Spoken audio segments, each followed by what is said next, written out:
صباح النور. اليوم بحب اقدم لكم سلطة لبنانية مشهورة، ومش بس بلبنان مشهورة وبحبوها بس اللبنانية، تقريبا كل بلدان العالم بحبوا هالنوع من السلطة وهي التبولة. بس قبل ما بلش بتحضير التبولة بتمنى تشتركوا معي بالقناة وتكبسوا على الجرس. ميرسي كتير. لبلش اعمل التبولة بحاجة لحتى نقي البقدونس وغسله.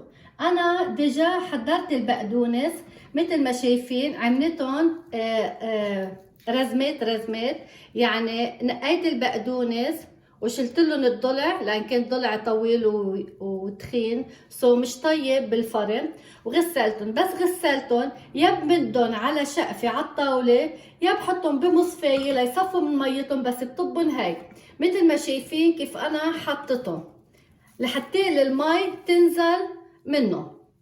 وكمان بدنا بصل اخضر، انا تقريبا باقت بصل اخضر. هون عندي بقدونس، ضمتين بقدونس، وهيدي ضمة بصل اخضر كمان غسلتها وشلت لها كعوبة وحضرتها.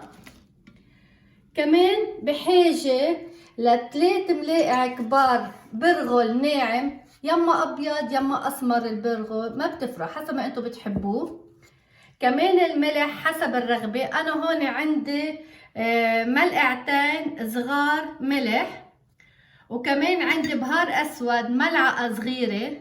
كمان زيت الزيتون، بالتبولة مش طيب الا زيت الزيتون. انا هون مستعملة 3 ملاعق كبار زيت زيتون. وكمان للتبولة بحاجة لبندورة، انا تقريبا هون عندي حوالي 600 جرام بندورة مشان باقتين بقدونس. وكمان بدي حامض، هلا بدي اعصر الحامض.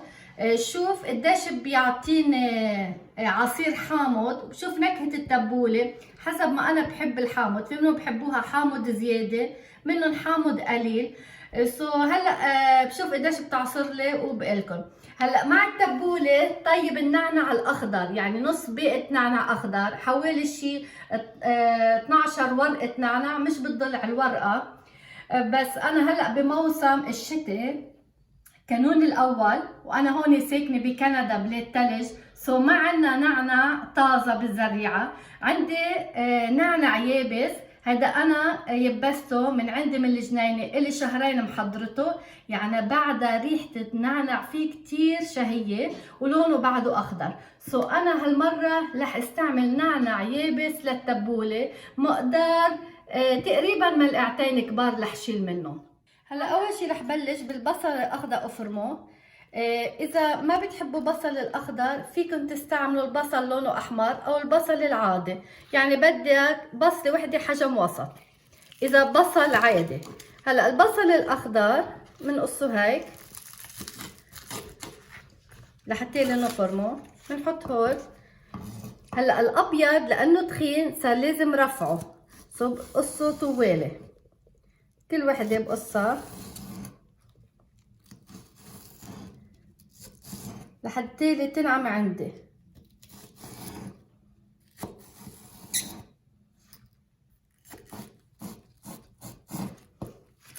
وهيدي كمان اذا حسيتها تخينه كمان بقصها بالنص لرفعها شوي. وهلا من بعد ما رفعتهم بظبطهم فوق بعضهم وبجرب بلش بقصهم ناعم.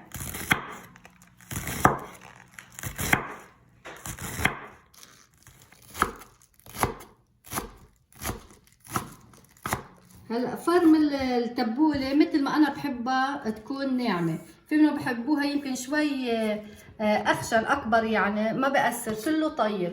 التبوله هي صديقه كل عائله، الواحد بياخد راحته هو وعم يفرمها.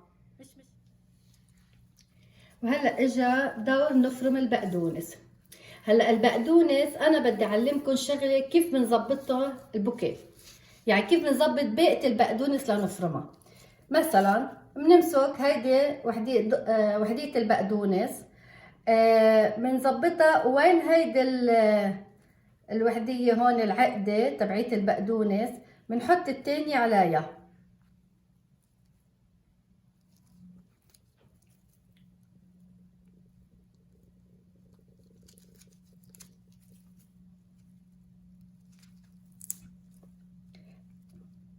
لانه نحن هلا بدنا نقصها من هون. الضلع لانه تخين مش طيب بالتبوله. لو كان رفيع وفريش واورجانيك من الزريعه ممكن نخلي شوي، بس هلا لا، كل هول بدي شيلهم قصهم بالسكينه وارميهم. على العقده تبعيت البقدونس الضلع بحط العقده على العقده، هيك بستحكم احلى بفرمه.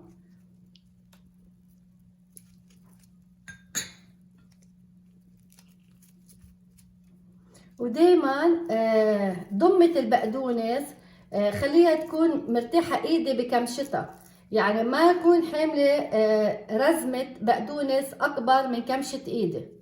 هلا بلش فرم البقدونس. هيدي بدي اقصها من هون، هاي بدي رميها لانه الضلع مش طيب بالتبولة.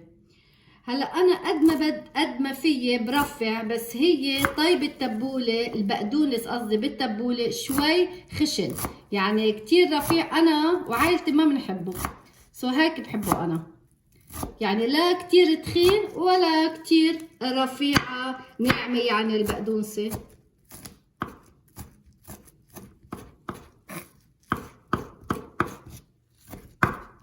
هلا اذا طلعت معي وحده فلتت لنفترض بعدها كبيره، برجع بعملهم هيك بايدي وبرجع بضربهم ضربه صغيره، بس بنتبه لصبيعي، دايما برد صبيعي لورا. هلا انا ناعمه عندي، مش عايزين بقى مره تانية رح شيله.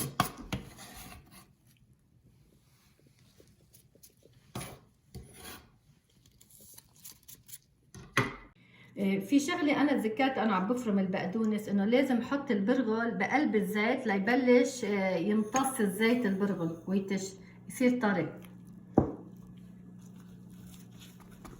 هلا لنفترض فرمتوا البقدونس وبقي شي وحده او ما انفرم مزبوط ناعم، فيكم ترجعوا تضربوها هيك بالسكينه، بتحطوا ايدكم هون هيك ومن هون مسكينه منيح، بتصير تزحوها وبتضربوا السكينه بالبقدونس هيك، بترجع بينعموا كله.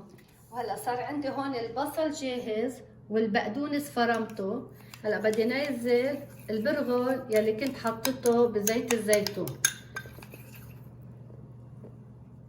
وهلا صار عندنا دور البندوره. هلا بنعملها سلايس للبندوره، بنشرحها. البندوره ما بدها تكون كتير قاسيه ولا كتير مستويه يعني خرج الصوص، بدها تكون وسط، يعني بعدها شاده وحمرة هيك بتحسوها انه فيها زوم شوي مش كتير. هلا مثل ما انتم بتحبوا شرحات البندوره، فيكم تعملوها رفيعه كتير، فيكم تعملوها شوي تخينه، مثل ما انتم بتحبوها. ذوق الاكل ذوق، كل واحد هو مثل ما بحب الفرمه يعملها.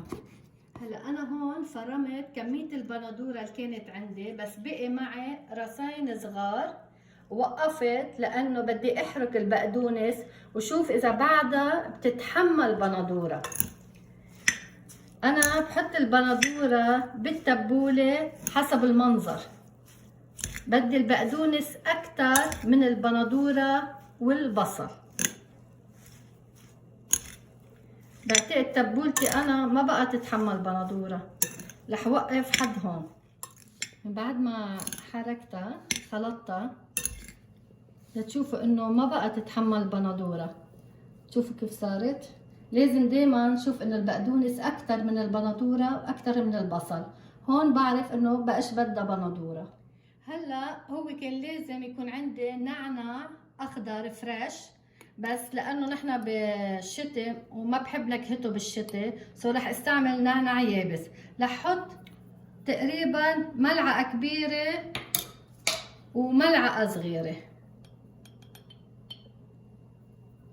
ملعقه كبيره وملعقه صغيره نعناع يابس. هلا بحركه. هلا كميه الملح اللي انا شيلتها رح اجرب ما احطها كلها. هيدي اول وحده صغيره وهيدي تاني وحده صغيره، لانه انا بحب الملح على الدواء. هون عندي ملعقه صغيره بهار اسود رح احطها كلها. وبحركه. وهلا صار وقت نعصر الحامض.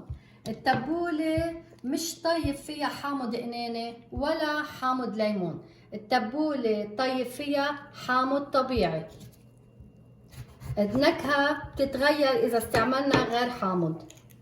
وهلا رح أعصر حامضة ونص وحطها وارجع ادوق التبولة وشوف إذا كانت بحاجة لبعد. حامضة ونص تقريبا يمكن بيطلعوا شي ربع كوب.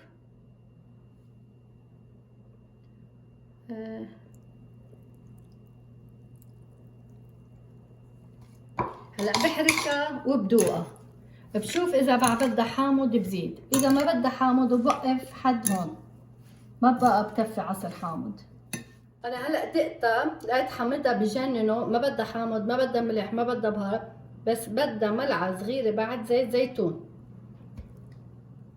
وهيك بكون وصلت للنهاية بتحضير جات التبولة وتزيينه، وبتمنى يكون نال اعجابكم هالفيديو. ميرسي كتير.